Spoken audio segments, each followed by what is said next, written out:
धोबी का कुत्ता न घर का न घाट का। एक बार कक्षा 10 की हिंदी शिक्षिका अपने छात्र को मुहावरे सिखा रही थी। तभी कक्षा 1 मुहावरे पर आ पहुंची। धोबी का कुत्ता न घर का न घाट का। इसका अर्थ किसी भी छात्र को समझ नहीं आ रहा था। इसीलिए अपने छात्र को और अच्छी तरह से समझाने के लिए शिक्षिका ने अपने छात्र को एक कहानी के रूप में उदाहरण देना उचित समझा। उन्होंने अपने छात्र को कहानी कहना शुरू किया। कई साल पहले सज्जनपुर नामक नगर में राजू नाम का लड़का रहता था। वह एक बहुत ही अच्छा क्रिकेटर था। वह इतना अच्छा खिलाड़ी था कि उसमें भारतीय क्रिकेट टीम में होने की क्षमता थी। वह क्रिकेट तो खेलता पर उसे दूसरों के कामों में दखल अंदाजी करना बहुत पसंद था। उसका मन दृढ़ नहीं था, जो दूसरे लोग करते थे वह वही करता था। यह देखकर उसकी मां ने उसे समझाने की बहुत कोशिश की कि यह आदत उसे जीवन में कितनी भारी पड़ सकती है, पर वह नहीं समझा। समय बीतता गया और उसका अपने काम के बजाय दूसरों के काम में दखल अंदाजी करने की आदत ज्यादा हो गई। जब ही उससे क्रिकेट का अभ्यास होता था तभी उसके दूसरे दोस्तों को अलग खेलों का अभ्यास रहता था।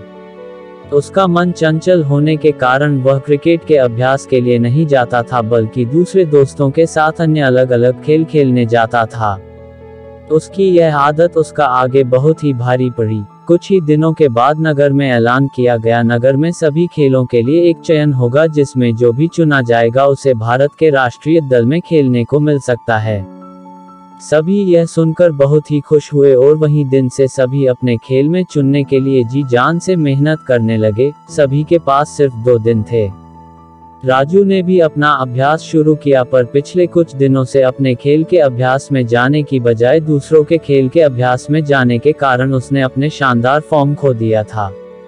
2 दिन के बाद चयन का समय आया। राजू ने खूब कोशिश की, पर अभ्यास की कमी के कारण वह अपना शानदार प्रदर्शन नहीं दिखा पाया और उसका चयन नहीं हुआ। वह दूसरे खेलों में भी चयन न हुआ, क्योंकि वे सब खेल उसे सिर्फ थोड़ा आते थे और किसी भी खेल में वह माहिर नहीं था, जिसके कारण वह कोई भी खेल में चयन नहीं हुआ और उसके जो सभी दूसरे दोस्त थे उनका कोई न कोई खेल में चयन हो गया, क्योंकि वे दिन रात मेहनत करते थे।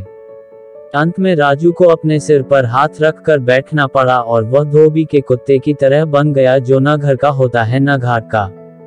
इसी तरह इस कहानी के माध्यम से सभी बच्चों को इस मुहावरे का मतलब पता चल गया। शिक्षिका को अपने छात्रों को एक ही संदेश पहुंचाना था कि वे जीवन में जो कुछ भी करे सिर्फ उसी में ध्यान दे और दूसरों से विचलित न हो, वरना वह धोबी के कुत्ते की तरह बन जाएंगे, जो न घर का न घाट का होता है।